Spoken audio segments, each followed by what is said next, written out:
insanlar şəkilə çox baxıblar. Mənim üçün müsəlman Həmişə var. əlindən, dilindən, əməllərindən, davranışlarından, görünüşündən heç bir halda heç kimə ziyan gəlməyən insan olmalıdır. Əgər Əksinə xeyir gəlməlidir. hətta ziyan gəlməməlidir. Təkcə ziyan gəlməməli. Yox, ya xeyir gəlmirsə də belə ziyan gəlməyən biri olmalıdır. Yaxınındakını özün kimi sev. Bu həm də əxlaqın bir prinsipidir. Bu yaxın adamla əlaqəsi itən insanın əslində həm də öz ürəyi ilə əlaqəsi itmiş olur. Çünki yaxınlarla münasibətlərimiz bizi ürəyimizi bəsləyir. Çoxdandandır insanların namaz qılıb qılmamağına, çox gözəl, ağıllı danışıb danışmamağına, cəmiyyət içində özünü həddindən artıq mədəni aparmamağına baxmıram. İnsanın görünüşü ilə onun həyat tərzi nə dərəcədə üst-üstə düşür, mən ona baxıram. O qədər ikinci dərəcəli şeyin birinci dərəcəyə çevrilməsi yaranır ki, o zaman bax məsəl üçün saqqalın önəmi olur, əbanın önəmi olur. O zaman məsəl üçün hamama girəndə hansı ayağı birinci atmalısan, onun önəmi olur. Və hər şey önəmli olanda adam tutulur, qalır. Yəni, həqiqi önəmli olanı təqib eləyəmirsən. Sən o çərçivədəymiş kimi görünüb, özü alternativ çərçivələr yaradıb, onun içində başqa bir noktadan çıxırsansa və klassik mənada hamını da görəndə şeyx deyirsən, sən axı şeyx deyilsən.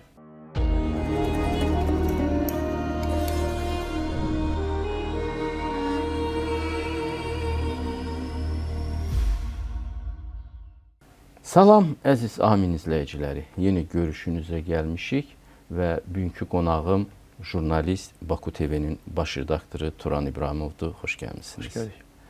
Turan bəy, sizinlə modern insandan danışacağıq. Modern insanın mənəvi həyatı, onun ekzistensial həyatı və belə bir sualla başlayaq. Məsələn, orta əsr və qədim dövrlərin insanın bir spesifik dəyərləri vardı. O, həqiqət axtarırdı, sevgi axtarırdı və qəhrəmanlıqla da özünü təsdiq eləyirdi. Modern insanı xarakterizə edin desələr, siz onu necə xarakterizə eləyərsiniz? Mən əgər ki, orta əsr, ondan əvvəlki dövr və modern insanın motivləri dəyişməyib. Şərait, mühit dəyişib. Yəni, insan dəyişməyib, zəmanə dəyişib. Yəni, modern insan deyəndə biz nəyi nəzərdə tuturuq? Texnoloji imkanları, həyat şəraiti daha çox yaxşılaşmış insandan danışırıq. Və bu yaxşılaşma da onun həyat tərzinə təsir edib və həyat tərzi də onun xarici görünüşünə, geyiminə, keçiminə təsir edib. Və bütün bunların hamısı nəticədə psixikasına da təsir edib. Amma motivlər, siz deyirsiniz qəhrəmanlıq, hamı necəsə özünü təsdiq eləməyə çalışır. Don Kixot var idi də əvvəl məsələn. İndi Don Kixotlar yoxdur. Niyə ki? İndiki Don Kixotlar, məsələn, bu sosial şəbəkələrdə, bu və ya başqa şəkildə populizmlə məşğul olanlar, avanturizmlə məşğul olanlar, ondan sonra bu müsbət və mənfi mənada mən bunu demirəm. Hər halda axına qarşı getmək istəyənlər, sürüdə fərqli rəngdə görünmək istəyənlər, ağ qarğa kimi görünmək istəyənlər, onları biz yəni Don Kixotla müqayisə edə bilmərik. Amma bunlar hype tuturlar, bu çox praqmatik bir şeydir. Yəni hype tutanlar da var, yəni nəbzi tutanlar da var, amma məhz Don Kixot nə edirdi? Don Kixotun məqsədi nə idi? Bir ali bir Dulsinea Taboskaya olan eşqini sübut eləməyə çalışırdı qəhrəmanlığı ilə. Bax, biz yayından öncə danışdıq bir neçə nəfərdən, sizin qonaqlarınız və bizim ətrafımızda olan dost tanışlarımız, bunlardan danışırdıq və yazıçılardan, yazıçıların kitablarının satılmasından, Azərbaycan şəraitində danışanda siz dediniz ki, kəramət, böyükçöl filan, yəni kəramət böyükçölün də düz onu Kefli İskəndərə daha çox bənzədirlər. Nəticə etibarilə onun bu və ya başqa motivlərini kənara qoysaq, amma bir nəsə də ötürməyə çalışır da cəmiyyətə. Və onun o kitab mağazası açmaq, düşüb küçələrdə kitab satmaq, ən azından deməkdə insanlara kitaba, oxumağa alışdırmaq bu alınmır. Ən azından bir yazıçının kitablarını sataraq yaşamasının mümkünlüyünü Azərbaycan reallığında və modern dünya reallığında reallaşdırmağa çalışmasının özü Don Kixotluqla bu və ya başqa şəkildə eyni deyil. Bu istisnadır da. Don Kixot da istisnaydı da. Yəni Don Kixot bütün o dövrdə hamı, düzdür. xaçlı yürüşləri var idi o dövr üçün. O cəngavərlik institutu var idi. Orada da həmən o cəngavərlər də bu prosesin içindən keçib, fərqlənib, müəyyən bir statusa gəlib çatmaq istəyirdilər. Yəni, indi bizim nəticə etibarilə o sosial şəbəkənin verdiyi ağzı olan danışır, fikri olan özünü reallaşdırmağa çalışır, o reallığı, həmən o cəngavərlik institutu kimi deyilmi? Nəticədə bəlkə də bu imkanlar olmasaydı heç bir formada özünü təsdiq edə bilməyən insanlar bugün fikir öndərləri, qənaət öndərləri olublar, influencer olublar, bloger olublar. Həmən o cəngavərlik institutunun içindən keçib, sıyrılıb bir yerə gəlib çıxanlarla deyilmi? Yəni, əslində insanların hər birinin içində olan bir motiv var, yaradılışdan. Fərqlənmək, özünü təsdiq etmək, bir yerlərə gəlmək, bir şey olmaq, önə çıxmaq, müəyyən bir sahədə rütbələr qazanmaq, nüfuz qazanmaq deyilmi? Yəni, cəngavərlər də bunun üçün idi də. Ali məqsəd, təbii ki, hədəflər olur. İndinin insanları da qısa yoldan. Misal üçün, 90-cı illərdə doyunçuxotluq deməyək, fərqlənmək və özünü realizə etməyin ən populyar və ən qısa yolu nə idi və xüsusilə də sərmayəsiz, istedada söykənən və hətta xalqın ən alt qatından belə üstə çıxmaq şansı verən nə idi? Deyirdilər, insanlar ya topçu olmaq istəyir, gənclər ya da popçu olmaq istəyir. Sonra bu topçuluq, popçuluq tamam başqa bir istiqamətə gəldi, çıxdı və orada da müəyyən mənada bir istedad, bir bacarıq, bir zəhmət lazım idisə, indi onu daha asan formada, hətta layiq olmayan şəxslərin TikTok üzərindən, ondan sonra Instagram üzərindən bir kütlə üzərində nəzarət imkanı olan birinə çevrilmə şansı var. Yəni, əslində müasir insan, o dövrün insanı, bu dövrün insanı şərait var, şərait dəyişir. Amma insanların motivləri dəyişmir. Təbii ki, xoş niyyətli insanlar hər dövrdə xoş niyyətlidir, bəd niyyətli, qara niyyətli, fırıldaqçı insanlar da hər dövrdə fırıldaqçıdır. Yəni, o cəngavərlikdən biz danışırıq da, siz Don Kixotdan danışdınız. Cervantes'in yaratdığı o obraz bir qədər saf, naif, ondan sonra avantürist, amma xoş niyyətli bir avantürist. Amma cəngavərliyi institutunun Avropada, ondan sonra yaxın şərqdə, hətta biraz da tarixin biraz daha sonralarına geçsək, Latin Amerikası indi adlandırdığımız bölgələrdə hansı böyük faciələrə səbəb olduğunu, qətliamlarda iştirak etdiklərini də biz bilirik də. Psixoloji fərq var. Məsələn, o insanlar, modern insana qədər ki insanlar, onlar reallıqla təmasda idilər. İndikilər virtual reallıqla təmasdadılar və belə bir söz danışılır ki, yaxın insanın ölümü baş verir. Yəni, insan həp özündən uzaqdakı adamla danışır, yazışır, onu ilə alış-veriş eləyir, onun üçün işləyir, amma yandakı insanları görmür. Bir qədər elə bir ki, insanın ayağı yerdən üzülmüş bir vəziyyətdədir və bu çəkisizlikdə yaşayan insanlar yaranır. Onun gördüyü qəhrəmanlıq nə olacaq, onun gördüyü, yaşadığı həqiqət nə qədər realdır və bir irreal, sürreal gerçəklik yaranır sanki. Razıyam sizlə. Yəni, siz, qismən siz, qismən də mənim qismim biraz daha çoxdur da, yaş etibarıyla. Biz bəzi şeyləri mühakimə eləyərək baxa bilirik. Biz virtuallaşma öncəsində özümüzü reallaşdırmış, doğulmuş və siz daha çox cəhd eləyən, mən isə qismən cəhd eləyən və ona adaptasiya olan bir tərbiyə mühitindən keçmiş insanlarıq deyə biz belə baxırıq. Amma məsəl üçün, mən 15-16 yaşında artıq olan yeni nəsilə baxıram. Onlar üçün bizim bu dediklərimiz, narahatlıqlar, qayğılar, bu cür tənqidi yanaşmalar yoxdur. Onlar isə düşünürlər ki, ən rahatı budur, ən gözəli budur. O dövrdə insanlar zülüm çəkirlərmiş. Məsələn, biz orta əsr insanlarla qədim dünya insanlarını necə müqayisə edirik? Onların həyat şəraiti daha yaxşı idi.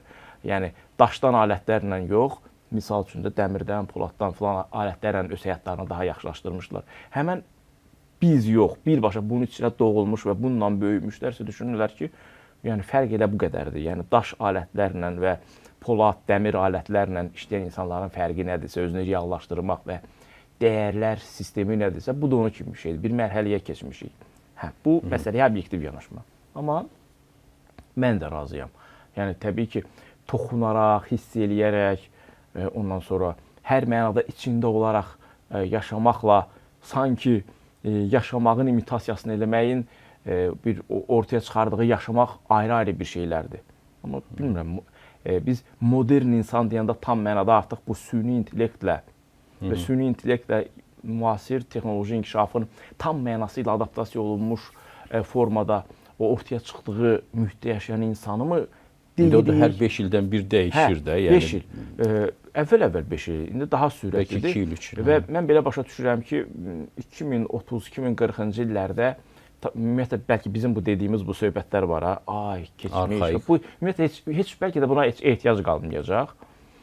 Yəni doğrudan da bilmirəm. Məsələn, çətin dövrə mi gedirik, yoxsa asan dövr, daha hər şeyin asanlaşdığı bir dövrə mi gedirik? Amma bir də mən bu qənaətə gəlmişəm ki, üzr istəyirəm. Mənəviyyat. Ondan sonra yaxşılıq, pislik.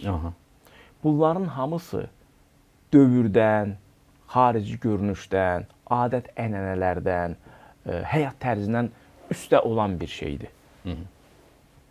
Yəni yaxşı insan, təbii ki, yaxşı insanı yaxşı eləyən heç kim deyə bilməz ki, orada insanların içində genetikasında Allahın içinə qoyduğu fitrət də var. Amma yaxşı insan sırf o fitrətə görə yaxşı olmur. Onun dəyərləri, dəyərlər sistemi insanı nəticədə yaxşı eləyir. Çünki hər insanın nəfsi var, egosu var. Seçim qarşısına qalanda nəfsini və egosunu, özünün maraqlarını seçir. Amma dəyərlər sistemi olan insan onu tormozlayan, nəticədə onu çərçivəyə salan, cızıqdan çıxmağa imkan verməyən inancları və dəyərlər sistemidir.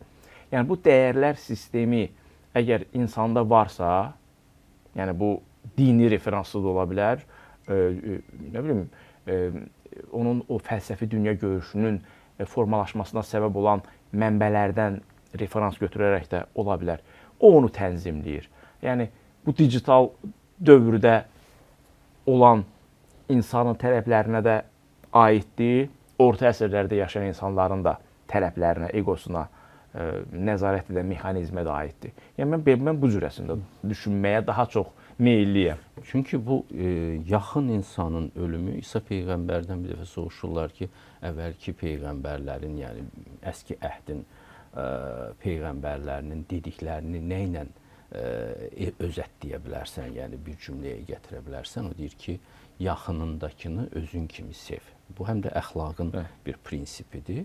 Bu yaxın adamla əlaqəsi itən insanın əslində həm də öz ürəyi ilə əlaqəsi itmiş olur. Çünki yaxınlarla münasibətlərimiz bizi, ürəyimizi bəsləyir, bizim insanlığımızı bəsləyir. Ona görə düşünürəm ki, xeyli dərəcədə virtuallaşmış insan özündən ayrı düşməyə, saxtalaşmağa meyilli insandır. Məntiqlidir. Biz alışdığımız kontekstdə məsələyə baxırıqmı belədir? Bəlkə də o yaxınlarla bu qədər təmasda olmağın heç vacibliyi yox imiş. Yəni mən belə düşünmürəm. Mən sizin kimi düşünürəm. Ailə dəyərləri, qardaş, bacı, bir-birinə dayaq olmaq, arxa olmaq. Məsəl üçün bizim həyatımızın çoxusu bundan ibarət. Bundan ibarət. Bizim məsəl üçün Azərbaycan üçün xarakteristik olan nədir? Ailədir. Bir ailə var. Ailədə birinin bu və ya başqa şəkildə əli çörək tutur, digərlərinə də qol qanat gəlir və nəticədə bu nəsil davam eləyir. Bunların hansısa formada bir günə, bir yerə gəlib çıxması mümkün olur. Amma biz bugün Azərbaycanda bundan danışırıq. Misal üçün bir Portuqaliyalı üçün bu dəyərlər dəyər deyil. Yəni hərə özü üçün. Yəni hərənin özü bir yerə gəlir, çatır və bir yerə gedir, çıxır. İndi gəlin baxaq görək. Mən niyə Portuqaliya dedim? Daha progresiv cəmiyyətlərdən danışa bilərik. Portuqaliya nisbətən bu temperamentcə bizə yaxındır, həm də bizə yaxın olanların ən ucda, ən nöqtədə olanıdır. İndi biz deyirik ki, bu bir-birinə həmdəm olmaq, yaxın olmaq, bir-birini dəstəkləmək. O da məsələn bizə nəyə gətirib çıxarır? Qohumbazlığa, tanışbazlığa, özününkünü qabağa çəkməyə. Yəni aydındır da. Yəni indi bu yaxşıdır yoxsa pisdir? O yan etkisidir də, o olmalıdır. Yan etkisi deyil. Bu onu zəruri eləyir. biz deyirik ya, bir-birimizlə yaxın olaq, bir-birimizə həmdək olaq, dəstək olaq. Bu önəmlidir. Ailə dəyərləri, qohumluq bağları filan. Mən də bundan razıyam. İndi siz təsəvvür eləyin ki, bəli, biz buna inanmış, bununla doğulmuş birisiyik və bununla yetişmiş birisiyik və bir yerə gəlib çatırıq. Evdə 2 qardaşımız var. Mən işləyirəm, böyür başdan deyir, bala sən işləyirsən və sənin qardaşlarına da bir gün ağla. Onlara mən gün ağlamaq üçün müəyyən şeylər edirəm. Onların da dostu var, tanışı var, filanı var, uşaqları var, onlar da ona gün ağlayırlar. Nəticədə bu gəlir, buna çıxır. Düzdürmü? Amma bir Portuqaliyalı üçün bu olmadığına görə nə yaranır? İşinə o hər kəs də özü olaraq başa düşür ki, qardaşım uğur qazanıb, mənə aidiyyatı yoxdur. Mən də öz yolumu açmalıyam, cızmalıyam, irəli getməliyəm. İndi bax görürsüz də bunun da içindən çıxa bilmədiyimiz bir yerə gəlib çatır. Orada bir ədalət görünür ki, sanki bu hamıya yatdı, hamını bir gözdən görür, bir məşhur tamaşada deyir. Yəni demək istədiyim odur ki, ailə dəyərləri, bir-birinin qədrini bilmək, yaxınlığı yaşamaq falan. Biz bax əslində belə deyək də, biz yeniyetməlik dövründə ailədən yavaş-yavaş uzaqlaşırıq. Sonra bir müddət dostlarımız olur, tanışlarımız olur. Onları daha çox özümüzə yaxın buraxırıq. Yəni siz baxın görün. Ailə, qohumpərəstlik daha çox hansı elə bil ki, əyalət təfəkkürlü insanlarda qalırmış kimi bir təəssürat yaranır. Necə? O insanlar ki, o insanların dost çevrəsi də yenə qohumları, qardaşları olur. İcma təfəkkürünü təmsil edir. Mən tam elə icma təfəkkürü biraz məsələni görürsə orta əsr aparda çıxartdı. Təbii. Amma individuallığın təbliğ olunduğu bu çağda ona görə bizim insanlarımız bu problemi yaşayır. İndividuallıq və icma içərisində qalmaq. Bu da tənhalaşdırır insanı, zəif eləyir, zəif salır. Psixoloji baxımdan da zəif qalır. İcmada da insan psixoloji tərəfdən zəif qalır. Ola bilər. Kimsə bir nəticə etibarı bir nə bilim ağsaqqal, kimsə orada bir şeyə çevrilir, bir nə qədər də bunu biz yaxşı tərəfdən təbliğ eləsək də bir avtoritet kimi təbliğ eləsək də bir orada bir despotizm elementi var. Lider olmalıdır da. Yox, liderlikdən daha çox əgər hər kəsin yerinə qərar verən biri varsa, o nə qədər obyektiv və dünya görmüş biri olsa da, bir müddətdən sonra bu sistemin özü bir avtoritarizm, hətta despotizmə çevrilir də. Yəni bax, ümumiyyətlə dini şuurda da belədir. Yəni bunların hamısı hər zaman mübahisə doğuran bir şey. Baxın, avtoritarizmi var. Bəli, biz şeydən danışmışıq, qohum ailə dəyərləri filan. Gəlir icma təfəkkürünə çıxacaq, tənqidi yanaşacaqlar. İcma təfəkkürü və bunun yaxşı tərəflərindən yanaşı dediyimiz kimi avtoritarizmə, despotizmə, kiminsə bir nəfərin xüsusi nüfuz qazanmasına və hər şeyin o daxildə onun şəxsi maraqlarına, xidmətinə gəlib çıxacaq. Negativ perspektiv vəd edəcək və biz ondan tənqidi danışacağıq. İndi bu gün də individuallıqdan danışırsaq, fərd özünü inkişaf eləsin, öz ayaqları üstündə dursun, özü işıqlı biri olsun ki, onun işığından başqaları da faydalansından danışanda da nə edirik? Tənhalaşma falan. Yəni bu müzakirələr həmişə olacaq. Mənə elə gəlir ki, mən bu qənaətə gəlmişəm ki, nəticədə o bir ifadə var, hər qoyun öz ayağından asılacaq. Yəni doğrudan da hər insan günahınla, savabınla özüdür. İndi inananlar üçün özü öz hesabını verəcək. Yəni nəticədə gəlir ona çıxır. Yəni insan özü yaxşı niyyətli olub, faydalı olmağa çalışandan sonra bu və ya başqa şəkildə onun o ətrafına da fayda verir. Nə qədər tənhalıqda olsa da, nə qədər egoizmin o kulminasiyasında olsa da. Bu açıdan məsələ müasir adamın dinə yönəlməsi, dinə yaxınlaşması, dediyiniz kimi bu elə doğrudan da icma təfəkkürünə doğru qayıdışdır. Amma o başqa bir mühitin içindədir. Məsələn, müasir texnoloji bir mühitin içindədir, sosial şəbəkələr mühitin içindədir. Bir ziddiyyət yaratmırmı onun dindarlığı məsələn? Necə yaşayır onu? Siz bir jurnalist kimi, xəbər yaradıcısı kimi bunu necə görürsünüz? Müşahidəmlə gördüyüm qədərilə biz necədir? Ümumiyyətlə dindarlıq nədir? Və hansı dindarlığından söhbət gedir? Hər hansı. Hər hansından danışırıqsa, orada bir qədər situasiyalar fərqli. Biz dindar müsəlman və modern insan, məsəl üçün, oxumuş, anlamış, reallıqları dərk eləmiş, tarixdən məlumatı olan, ondan sonra tarixi ardıcıllıqların həqiqi və yaxud da təbliğat ola bilmə ehtimalından məlumatlı olan və bunu bu və ya başqa şəkildə təhlil edib qənaətə gələ bilən insan. Müasir, modern insandan söhbət gedir. Yəni bu orta əsrlər reallığında, yəni texniki həyat tərzi reallıqlarında yox, müasir dövrdə yaşayır. Nə bilim, ən axırıncı ağıllı smart telefonu işlədir, ən axırıncı maşını sürür, artıq ağıllı smart evlərdə yaşayır. Ondan sonra bildinizdə nə dedim? Və süni intellektin imkanlarından istifadə eləyir. Bu insanın İslam kontekstində dindarlığından orta əsrlərdə, lap elə 7-ci, 8-ci əsrlərdə yaşayan insanın dindarlıqla reallıqları, dindarlıq nöqteyi nəzərindən fərq nədir? Yəni geyim, keçim, ondan sonra saqqal, təsbih, budurmu? İş rejimi.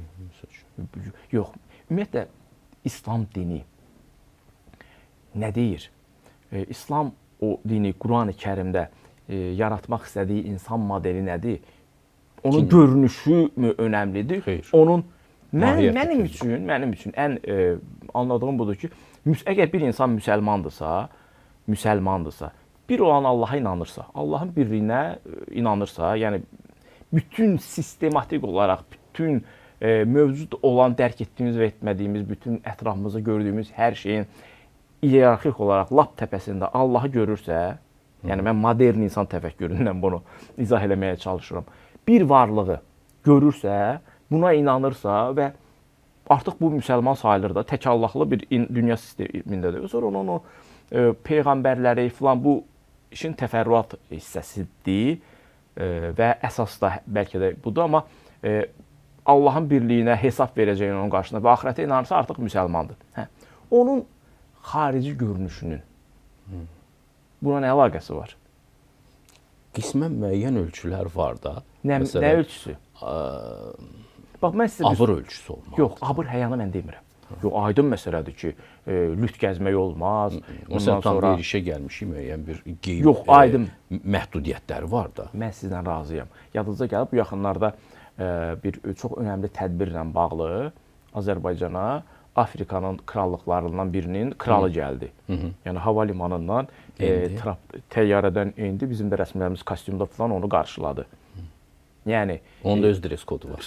Yəni mənim demək istədiyim budur ki, insanlar şəkilə çox baxıblar. Mənim üçün müsəlman əlindən, dilindən, əməllərindən, davranışlarından, görünüşündən heç bir halda heç kimə ziyan gəlməyən insan olmalıdır.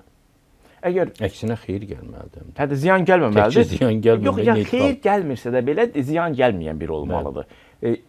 Məsəl üçün gigiyenasından, əgər bir insan gigiyenasına fikir vermirsə, o başqasını nə bilim müxtəlif qoxularla narahat eləyirsə, bu müsəlman ola bilməz. Mənim üçün insanın əməlləri önəmlidir. Onun görünüşü və necə danışdığı yox. Biz azmı dindar, klassik mənada orta əsr görünüşü ilə dindar görünən adam görüb, amma ondan hər pisliyi də həm də görmüşük. Azmı bunu görmüşük? Yəni, amma hal-hazırda bu müasir dövrün tələblərinə uyğun olaraq geyim, keçim, xarici görünüş. Təbii geyim, keçim də birisi yaşla əlaqədar bir şeydir. Yeniyetməlik dövründə insanlar bir cür geyinirlər. Ondan sonra müəyyən gənclik dövründə başqa cür geyinirlər. İstər-istəməz, məsələn, müasir dövrdə gənclərin yeniyetmələrinin dəbi nədir? Çox yeni şalvarlar geyirlər, saçları başqa cür filan. Yəni, o cür görünüşlə müsəlman olmağın ziddiyyəti kimə görədir? Yəni mühafizəkar olanlar var ki, deyir mütləq elə belə geyinməlisən. Mühafizəkar, yəni mütləq və mütləq orta əsrlərdəki kimi görünməlisən. Məsələn, mənə yazanlar var ki, niyə saqqal saxlamırsınız? Görürsünüz. Yox, siz birincisi saqqal saxlamaq və saxlamamaq bu şəxsi seçimdir. Yəni əgər saqqal saxlamaq dindarlıq göstəricisi olsaydı, o məşhur bir deyim var, deyir, rock barlara, o bikerlərin yığışdığı barlara deyir, nur yağardı. Nur yağardı. Yəni məncə modern insan və modern insanın mənəvi dəyərləri görünüşlə müqayisə Müəyyənləşmiş. olunmamalıdır. Onun davranışları ilə, onun ətrafı ilə bu və ya başqa şəkildə ünsiyyətində olmalıdır. Yəni mən çoxdandır insanların namaz qılıb qılmamağına, misal üçün deyirəm də, çox gözəl, ağıllı danışıb danışmamağına, ondan sonra cəmiyyət içində özünü həddindən artıq mədəni aparıb-aparmamağına baxmıram. Mən çoxdan ona baxmıram. Yəni onların hamısı nisbi bir şeydir. Nə önəmlidir? Yəni insan nə dərəcədə dediklərinlə adekvat həyat yaşayır. Bax mən ona baxıram. İnsanın görünüşü ilə onun həyat tərzi nə dərəcədə üst-üstə düşür, mən ona baxıram. Bizim klassik mənada çox dindar gördüyümüz, görünüşündən çox dindar bildiyimiz adamların çox əxlaqsız həyat yaşadıklarını bildiyimiz bir dünyada yaşayırıq. Ondan sonra çox ağıllı, gözəl, dərin, yəni bəlağətli danışan insanlar var ki, əslində sonra həyatına, seçimlərinə baxırsan, görürsən ki, o deyil. Yəni ən cahil, savadsız nöqteyi nəzərdə, məlumatsız insanın davrandığı kimi davranır, o seçimləri eləyir. Yəni deməli sənin göstərdiyin və nəticə etibarıyla vitrində olan və daha da belə deyək də, sənin satış üçün nəzərdə tutulmuş o qabığın, upakovka deyim, daha gözəl anlaşılsın, vacib deyil. Bir şey ki, upakovkadır, deməli nəsə hansısa formada göstəriş var. Nəyisə hansısa formada satmağa çalışır. Mən özümlə barışıq insanlara baxıram. İnsan rahatdır, xoşdur. Bax, sizi kimi geyinmək ona xoşdur. Saqqal saxlamaq onun üçün xoşdursa, xoşdur. Saqqal saxlamamaq onun üçün xoşdursa, xoşdur. Bu şəxsi seçimlərdir və nəticə həyat tərzinin, dünya görüşünün, gigiyena və səliqə-səhmət dəb anlayışının o insanda yaratdığı bir fikrin təzahürüdür. Bu ümumiyyətlə nəyin birinci dərəcəli, nəyin ikinci dərəcəli olduğuna bağlıdır. Bəsit təfəkkürdə belə bir şey başlayır Turab bəy. Orada hər şey birinci dərəcəli olur. Və hər şeyin birinci dərəcəli olduğu situasiya korluq situasiyasıdır. Məsələn, tutalım ki, televiziyada hamını ön plana çıxarsan, tutalım ki, görsəl olaraq da şəkil görsənməyəcək. Mütləq ön planı olmalıdır, arxa planı olmalıdır. Bu fəlsəfədə də belədir, dəyərlərdə də belədir. O qədər ikinci dərəcəli şeyin birinci dərəcəyə çevrilməsi yaranır ki, o zaman bax, məsəl üçün, saqqalın önəmi olur, əbanın önəmi olur.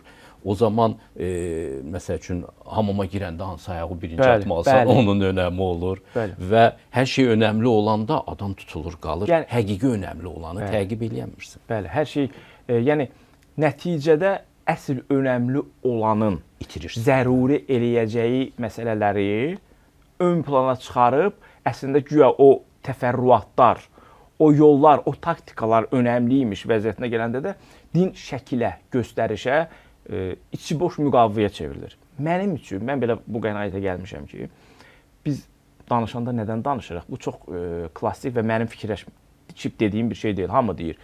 Məsələn, qərb dünyası, şərq dünyası. Şərq deyəndə İslam şərqi. Bugün biz İslam şərqindən danışırıq. İslam şərqində hər şey şəkilpərəstlik, göstərişdir. Amma niyə görə qərb mədəniyyətində, məsələn, onlarda da vaxt var idi, hər şey göstəriş üçündür, böyük kilsələr, katedrallar filan tikirdilər filan. Onda da onların o qaranlıq dövrü idi. Və sonra nə oldu? Sadəliyə.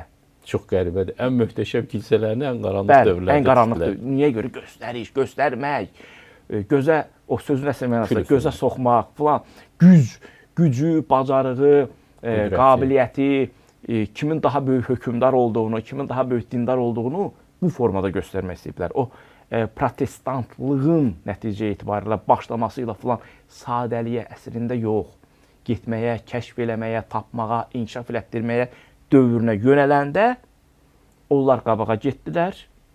Biz, İslam dünyası isə göstərişə filan verməyən, o ilkin o dövrləri var. Məsələn, 4 xəlifə dövrü, ondan sonraki filan dövrləri ki deyirlər. Sadə filan və daha çox yaymaq, təbliğ edəmək, bəli. Onda biz qabaqdaydıq. Sonra nə oldu? Biz şəkilpərəstliyə keçdik. Yəni bugün bəziləri Əməvilər dövrünü, Abbasilər dövrünü və sonra ondan sonraki elə Osmanlının müəyyən dövrlərini biz İslam xilafət kontekstində danışırıqsa da, yəni görürük də nə ilə nə yerini dəyişdi. Və əsl o məqsədlə ona gedən yolların yeri dəyişik düşəndə biz geriyə düşdük. Bu gün də. Bu gün də biz Amma bu gün deyəsən hər yerdə media öndədir və biraz doğrudan da göstərişli bir həyat yaşayırıq da. Bu Instagramı, Facebooku, bunlar hamısı göstərmək üçündür. Qərb də bu cürdür. Və üzr istəyirəm, bu göstərci industriya, məsələn, Hollywood industriyası ən öndə olan hadisələrdir. Oskar başlayanda bütün xəbərlər durur. Göstərmək, yəni əlində olanı, mənim bu varsa mənim bunu görün, bu hamı görsün ki, məndə bu var. Bu insani, məncə belə deyim, insani deməyək də, bu insanın ən primitiv tələblərindən biridir. Ali tələb deyil. Başa düşürük. Amma insan əgər müəyyən mənada mənəvi və intellektual bir məqama gəlib çatırsa, nəyini göstərməyin, nəyini göstərməməyinin və yaxud da nəyini nə qədər göstərməyinin o balansını tuta bilməlidir. Burada həm psixoloji inkişafdan, həm mənəvi inkişafdan söhbət gedir. O çox gözəl bir söz var, görməmiş, sonradan görmə filan. Yəni bunlar hamısı havadan uydurulmayıb. İndi biz deyirik, Qərbdə də göstərməyə meyillidir. Qərbdə göstərənlər var, göstərməyə meyillilik üçün şərait yaradanlar, platforma yaradanlar insanların bu tələblərini, bu tələbatlarını bilib onun üzərindən marketinq quranlardır. O marketinqi quranlar özləri bunun üzərindən qazananlar artıq heç nə onlar göstərmirlər. Onların göstərmək belə bir tələbatı belə yoxdur. Yəni artıq onlar o çox başqa bir levela keçiblər. Demirəm, onlar ali təfəkkürlü insanlar. Amma kütlələr oradadır. Amma kütləni bildiklərinə görə o kütlənin üzərindən onlar öz bizneslərini qurublar. Bu başqa bir şeydir. Amma bir Avropalının həyat tərzi, gündəlik həyat tərzi, geyimi, keçimi, işinə, ətrafına, evinə, eşiyinə münasibəti ilə bir şərqlinin, müsəlman şərqinin gündəlik bənzər situasiyalarda davranışları uyğun deyil. Yəni bizdə hələ də, məsəl üçün, müsəlman daha az göstərişli olmalıdır, biz daha çox göstərişli olmağa çalışırıq. Yəni ən böyük saqqalı mən saxlamalıyam ki, görsünlər ki, ən böyük dindar mənəm. Niyə? Saqqal nə qədər uzun oldu, o qədər dindarlıqdırmı? Yəni ən əbbabə, nə bilim, o geyinirlər, onun ən bahalısını mən geyməliyəm. Yəni əslində bu dediklərinizdən bir şey də çıxır. Bir kimlik xaosu da mövcuddur. Mənim yadıma gəlir ki, bu sosial şəbəkələr təzə yarananda ən maraqlı hissəsi bu idi ki, orada sən özün olmayaraq çıxış edə bilərdin. Anonim ola bilərdin, başqa bir şəkil qoya bilərdin ora, anonim ad yaza bilərdin. Bəzi ölkələrdə onu deyim, məsələn, Çində anonimliyi ləğv edib, ancaq şəxsiyyət vəsiqəsi ilə düşürlər. Düşünürəm ki, bu yaxşı tendensiyadır, dərinləşməli. Məsuliyyətli eləyir insanı. Bu kimlik xaosu həm də ona gətirib çıxarır ki, müasir adam kim olduğunu bilmir. Nələr məsəl üçün trendlərdə populyarlaşırsa, bir gün başqa xalqın kimliyinin qiyafətini götürür, davranışını götürür. Bu həmişə belə olub axı. Cəmiyyəti bir yerə toplamaq vəzifəsində var. Bax, o deyirlər, mədəni ekspansiya dövrləri olub da, o orta əsrlərdə də olub, qədim dünyada da olub. Məsələn, Romanın lap əvvəlki dövrləri, Romanın eramızdan sonraki, yəni Roma böyük dövlət idi. Romanın yaratdığı dəyərlər, mədəni, başqa millətlərdə onlar kimi olmağa çalışırdılar. Sonra bir dövr Ərəb xilafəti, İslam filandan, yəni Avropanın müəyyən bir qismi və bu gün də müəyyən mənada o əldə olan nailiyyətlərin o bazasını gətirib çıxaran hissəni də nəzərə alsaq, yəni onlar kimi geyinməyə çalışırdılar.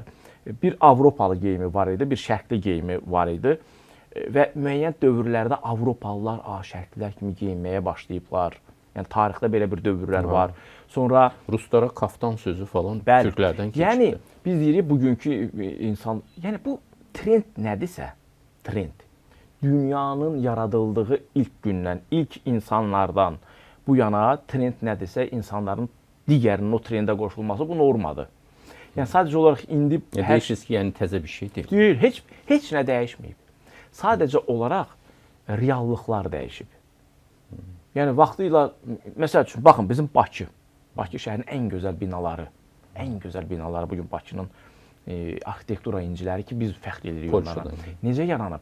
Bizim pullanıblar, gediblər, görüblər, eynisini tikiblər, onlar kimi olmağa çalışıblar.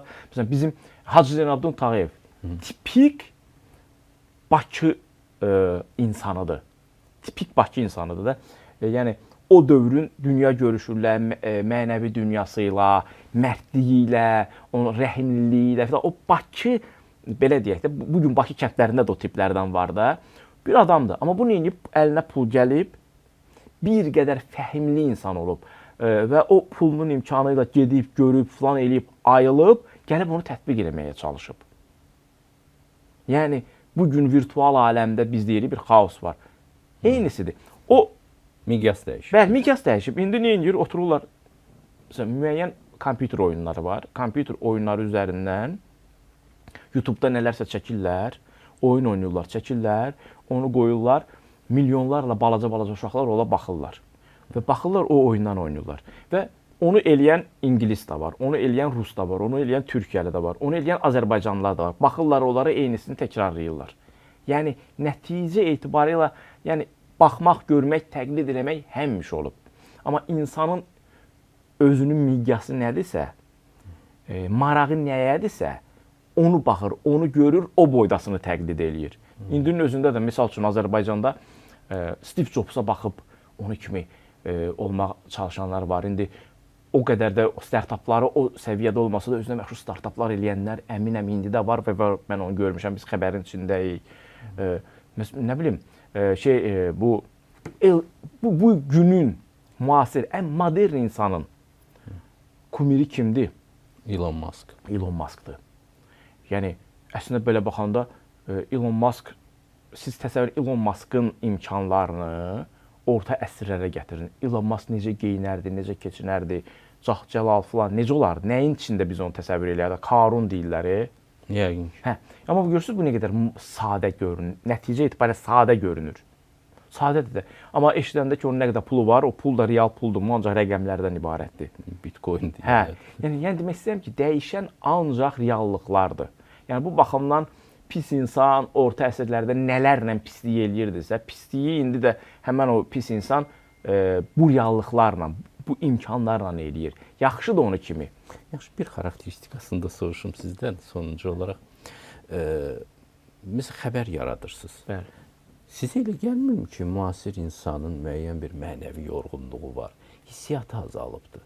Bu qədər fəlakətlər, bu qədər müharibələr, sanki insan daha az həyəcan keçirir, daha az empati duyur.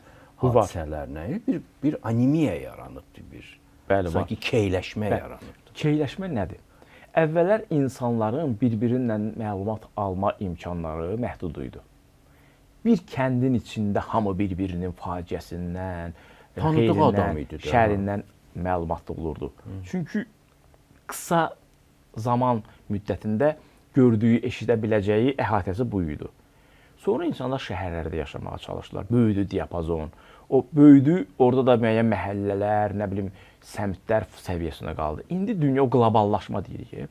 Qloballaşma elə bir həddə gəlib çatıb ki, informasiyanın ötürülməsi sürətlənib. Yəni bir insan 2000-ci illərin ortalarına qədər, məsəl üçün, qısa müddətdə özünün başına gələnlər qədər Amerikadakı, nə bilim, bir kənddəki, oranın, nə bilim, bir rançosundakı insanın da başına gələnlər məlumatlı olurdu. Sonra bu texnoloji imkanlar o qədər sürətləndi ki, bu məlumatlanmanın sürəti də, miqdarı da artdığına görə hər şey adiləşməyə başladı. Yəni, qavraya bilmir. Bəli, yəni o qədər bir insan, bir uşaq ölür, biz ona üzüldüyümüz anda başqa bir uşaq da ölür, başqa bir uşaq da ölür, başqa bir uşaq da ölür. Artıq o üzülmənin bu psixoloji olaraq bir şeydir də. Yəni dərəcəsi düşməyə başlayır, adiləşməyə başlayır. Xəbər, informasiya, yəni o qədər çoxalıbdır ki, amma indi bir şey də var. Biz xəbərin içindəyik.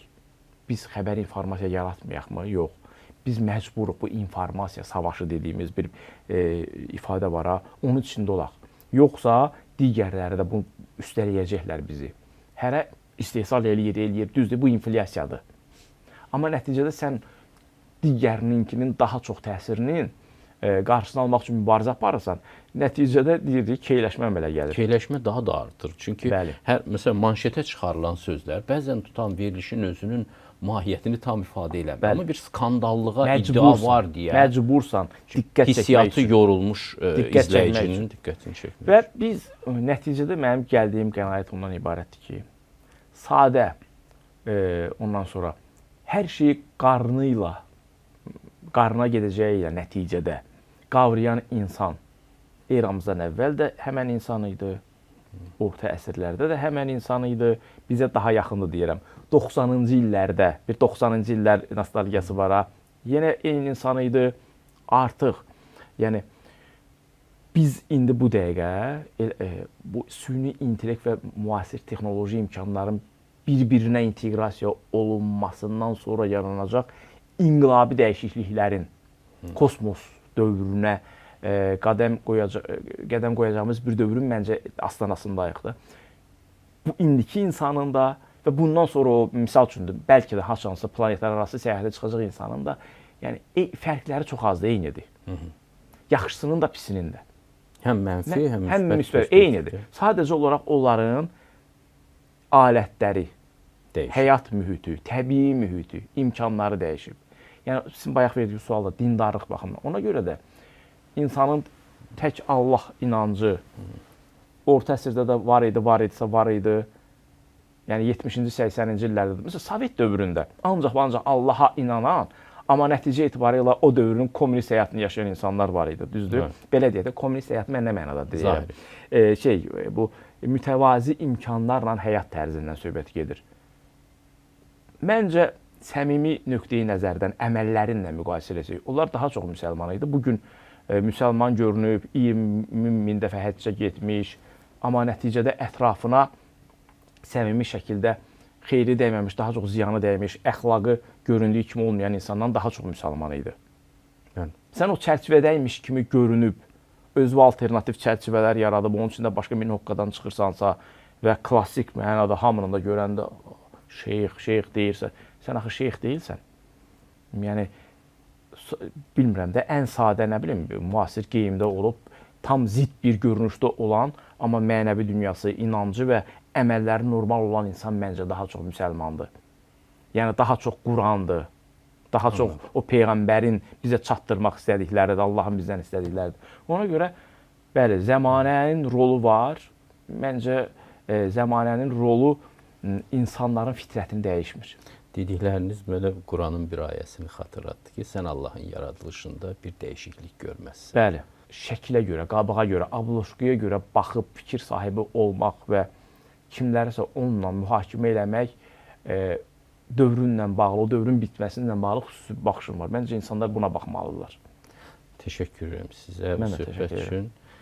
İzləyicilərimizə isə gələn görüşlərə qədər deyirəm. Sağ olun, salamat qalın.